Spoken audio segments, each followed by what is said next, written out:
Use code SPIKEFEEDERS for 5% off at face-to-facegames.com. You can shop face-to-face games in US dollars, Canadian dollars, or even euros, and they'll ship just about everywhere. That's code SPIKEFEEDERS at checkout at face-to-facegames.com to help support the show.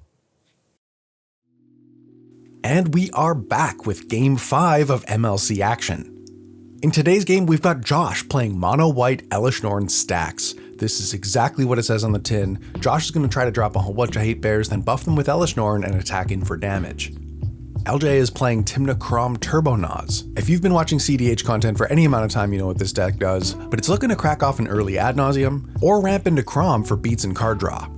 You might also see an Underworld Breach or Thassa's Oracle finish. Now our hero, Jim's playing Breya Consult. This isn't way different from LJ's deck, but it does have a couple different combos to make infinite mana and funnel it into Breya.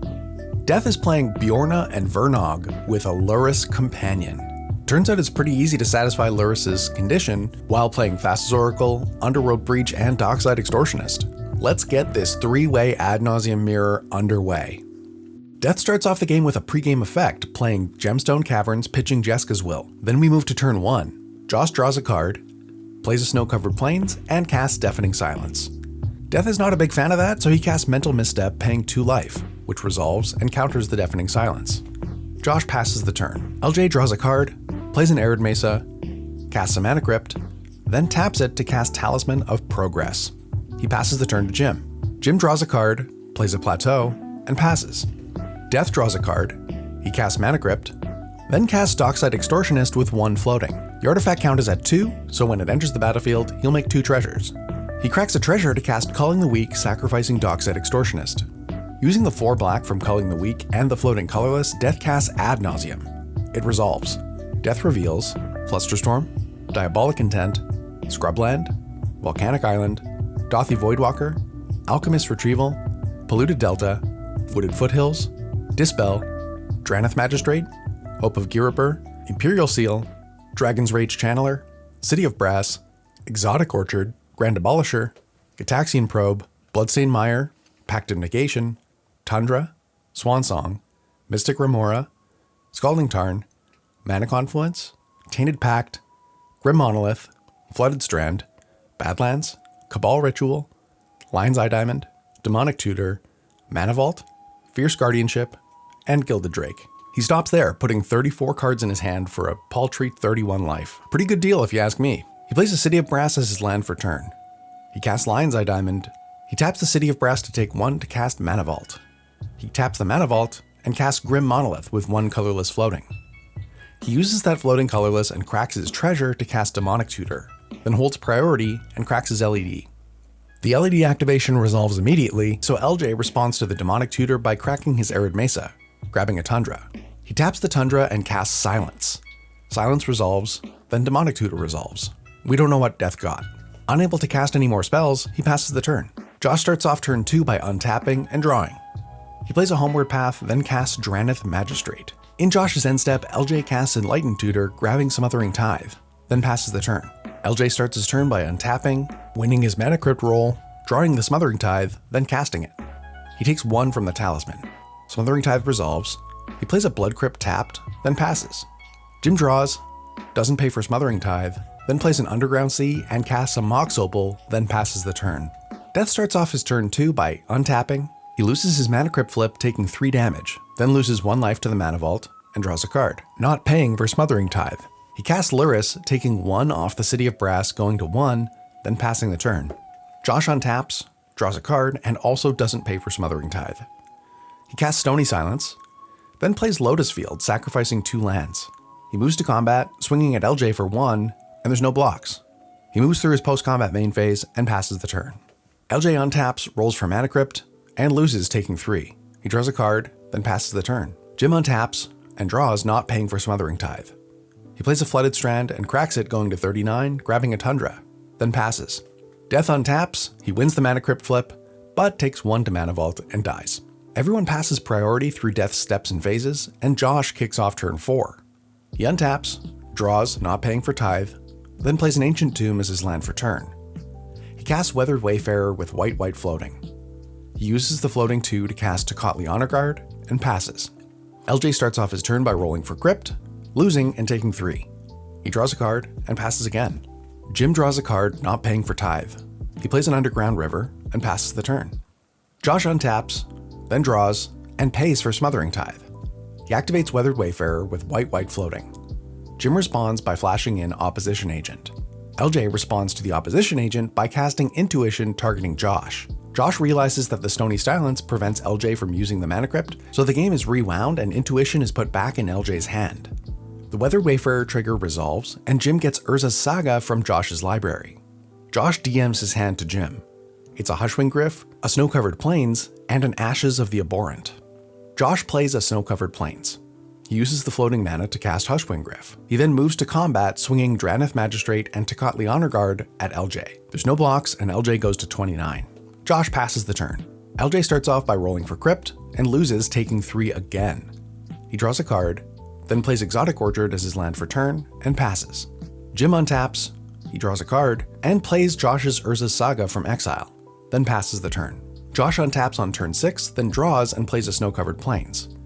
He takes 2 off the Ancient Tomb to cast Elesh Norn. Jim responds by casting Intuition targeting LJ. It resolves, and Jim grabs Snap, Sevin's Reclamation, and Underworld Breach. LJ gives him Snap to hand and the other 2 to graveyard. Elesh Norn resolves, and Opposition Agent dies to state-based actions. Josh moves to combat, swinging all 4 of his creatures at LJ. Still in combat, LJ casts his Intuition. Jim responds by casting Snap targeting Elesh Norn.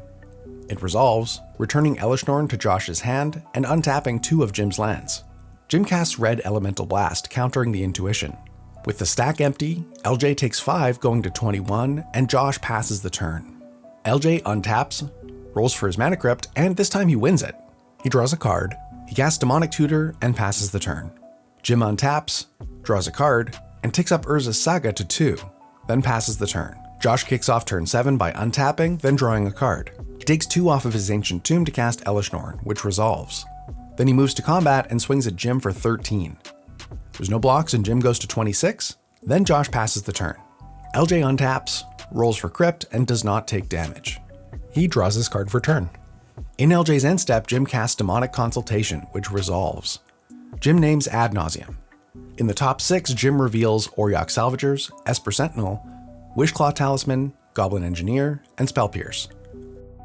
This consult was really bad. Jim exiles most of his win cons and a good chunk of his deck.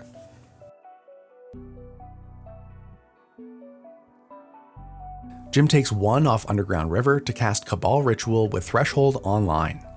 It resolves. This gives him enough mana to cast Ad Nauseam, and when that resolves, he reveals Marsh Flats, Drannith Magistrate, Watery Grave, Chrome Mox, Ranger Captain of Eos, Dockside Extortionist, Wooded Foothills, Necropotence, Pact of Negation, Badlands, Exotic Orchard, Phantasmal Image, Fellwar Stone, Demonic Tutor, Smothering Tithe, and Brain Freeze. Then he stops. With the stack empty, LJ continues to pass the turn. Jim untaps with a full grip, then draws a card. He ticks up Urza's Saga to 3, but by this point there's not much left in his library and he fails to find.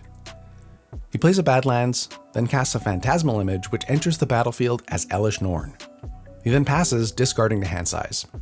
Josh untaps, draws a card, and activates Weathered Wayfarer. He searches up Iganjo. He then moves to combat, swinging Tecatli Honor Guard and Hushwing Gryph at Jim, and the Elesh Norn and the Drannith Magistrate at LJ.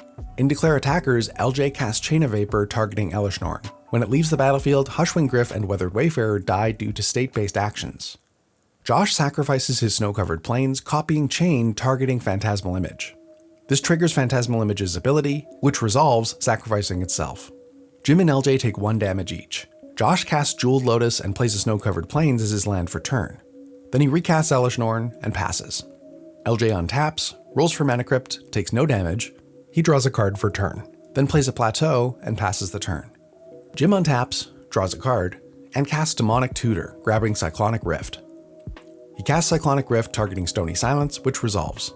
He casts a Chrome Mox, exiling a Flusterstorm, then plays an Arid Mesa, cracking it going to 1. He grabs Volcanic Island. Then he casts Smothering Tithe. Quick judge note here, there was no judge call, but Jim did tap his Mox Opal for mana, but it's not online because he doesn't have Metalcraft. This doesn't end up mattering, but I figured I'd toss it in here. Jim passes the turn. Josh kicks off turn 10 by untapping and drawing a card. He taps the Ancient Tomb to pay for LJ's Smothering Tithe, taking 2 damage. Jim's Smothering Tithe makes a treasure. Then Josh casts Stony Silence. LJ casts Pact of Negation, countering the Stony Silence.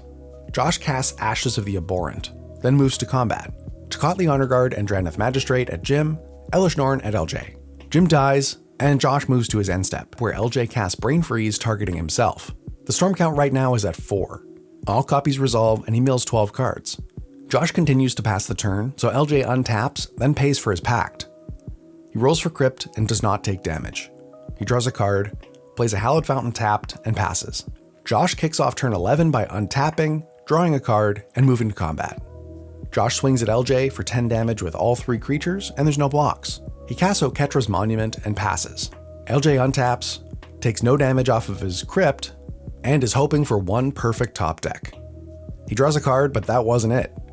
With nothing doing, LJ scoops and the game is over. What a wild game this was.